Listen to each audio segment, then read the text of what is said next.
इन तीन लोकों पर ये ब्रह्मा विष्णु और शिव जी एक एक विभागीय मंत्री हैं। इन पर इनकी केवल एक एक विभाग की प्रभुता है, इनकी इतना कंट्रोल है। और ये काल क्या करता है, ये भी ब्रह्मा विष्णु और शिव रूप धारण कर लेता है।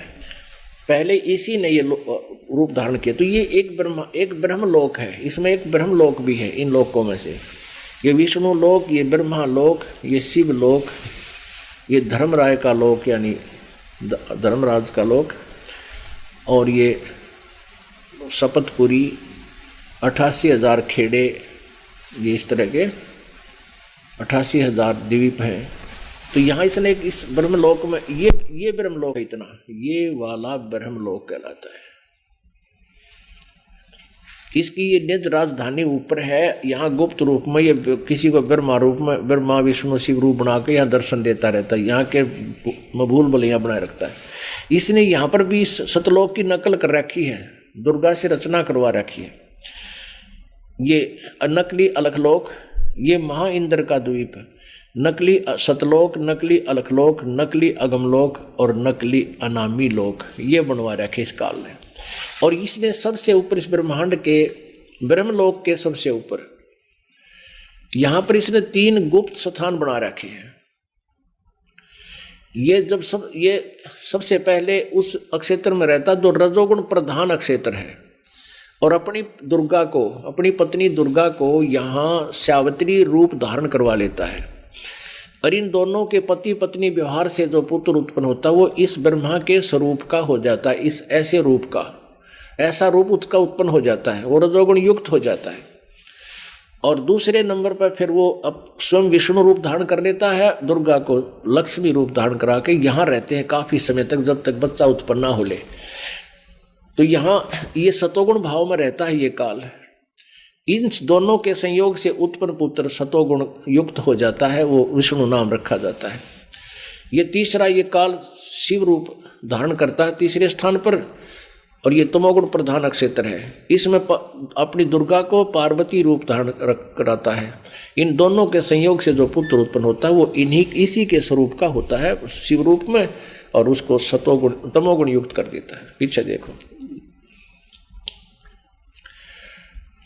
अब ये है यहाँ पर ये तीनों पुत्र उत्पन्न करके इनको यहीं कोमा में रखता है। जब ये युवा हो जाते हैं तो इनको फिर तीनों को इकट्ठा कर देता है, और फिर दुर्गा अपने अनेक रूप बनाती है, और फिर ये 3 स्त्री रूप बनाती है, लड़की रूप। और उन्हीं लड़कियों का एक का सावित्री नाम रखती है, ब्रह्मा जी से शादी का ब्याह कर देती है। दूसरी का लक्ष्मी नाम रखती है, विष्णु जी से ब्याह कर देती है। और तीसरी का पार्वती नाम रखती है और उसको शिव जी से ब्याह देती है। यहाँ से काल की सृष्टि शुरू होती है। इन्हीं से आगे सुर असुरों की उत्पत्ति होकर के ये इतना बड़ा काल का ये विस्तार चला है। अपनात्मा परमात्मा की वाणी अब फिर सुनिए, जो कल आपने सुनी थी। अब आपका समझ में आएगी। धर्मदास ये जग बोरा न कोई न जाने पद निर्वाण, यही कारण मैं कथा पसारा जग से कहिए एक राम नियारा। यही ज्ञान जग जीव सुनावो, सब जीवों का भरम नसावो। अब मैं तुमसे कहूँ चिताई, त्रिदेवन की उत्पत्ति भाई। पुणात्माओं, ये 600 वर्ष पहले वाणी बोली थी परमात्मा ने, जो कबीर सागर में लिपिबद्ध है। ज्ञान बोध सागर में 21 पृष्ठ पे है। क्या बताते हैं कि इन तीनों देवताओं की उत्पत्ति मैं तुझे बताता हूं, धर्मदास ध्यान देकर सुने।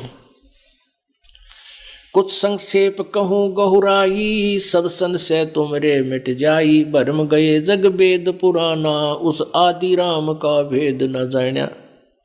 राम राम सब जगत बखाने, आदि राम कोई बिरला जाने। ज्ञानी सुने सो हृदय लगाई, मूर्ख सुने तो गम ना पाई। माँ अष्टंगी पिता निरंजन, ये जमदारुण वंशन अंजन। पहले कीन निरंजन राई, पीछे से माया उपजाई।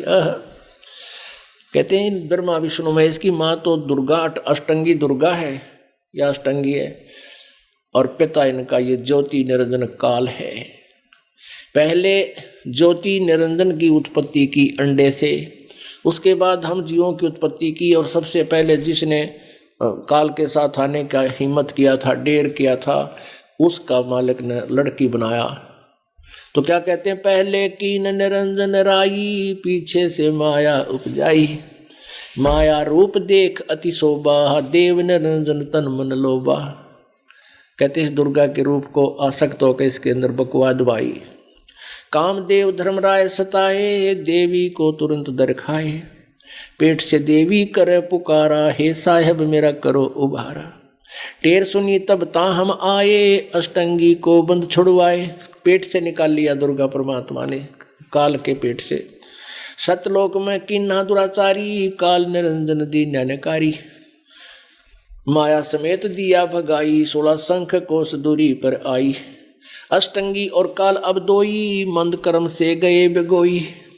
धर्मराय को हिकमत कीन्या, नख रेखा से भग कर लीना। नाखूनों से धर्मराय कीन्ने भोग विलासा, माया को रही तब आशा। ये दुर्गा फिर प्रेग्नेंट हुई। 3 पुत्र अष्टंगी जाए, ब्रह्मा विष्णु शिव नाम धराए। ओए हो 600 साल पहले मालिक की अमृतवाणी लिख कर गए थे, लिपिबद्ध करवा गए थे, खजाना रख गए थे खोल के।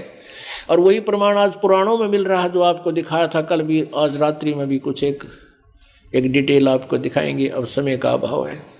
3 देव विस्तार चलावे, इनमें यो जग धोखा खावे। पुरुष गम कैसे कोई पावे, काल निरंजन जग बरमावे। 3 लोग अपने सुत दीना, सुन निरंजन बादशालीना। अब इन तीनों पुत्रों को इन 3 लोक का राज दे के, ये स्वयं शून्य में जो स्थान ये रह रहा है, वहाँ कोई नहीं जा सकता इसके हुक्म बिना, इसके आदेश बिना। वहाँ का किसी को नहीं पता। कहते वहाँ शून्य में ये रहता है। जैसे आपने गीता जी अध्याय नंबर 7 के श्लोक नंबर 12 से 15 में सुना था कि ये तीनों गुणों, रजगुण ब्रह्मा, रजगुण सतगुण तमगुण से, यानी रजगुण ब्रह्मा से उत्पत्ति, सतगुण विष्णु जी से यहाँ सती थी, तमगुण शिव जी से संहार, जो कुछ भी हो रहा है इसका ये मुझसे ही हो रहा है ऐसा जान। लेकिन मैं इनमें नहीं और ये मुझ में नहीं, क्योंकि वो तो अलग रहता है और इन्हीं गुणों से युक्त करके इनको पैदा करके तीनों गुणों को यहाँ छोड़ दिया। अब इनके गुणों के प्रभाव से हम सभी अपने आप प्रभावित हैं। इनका बस की बात नहीं, जीव के बस की नहीं, ब्रह्मा विष्णु महेश के भी बस की बात नहीं। इनको ऐसा इनकी संरचना कर दी। अपने आत्माओं जैसे आप किसी ने शराब पी रखी हो या कोई नींद की गोली खा रखी हो तो अपने आप 9 लटके लेगा, उसके बस की बात नहीं।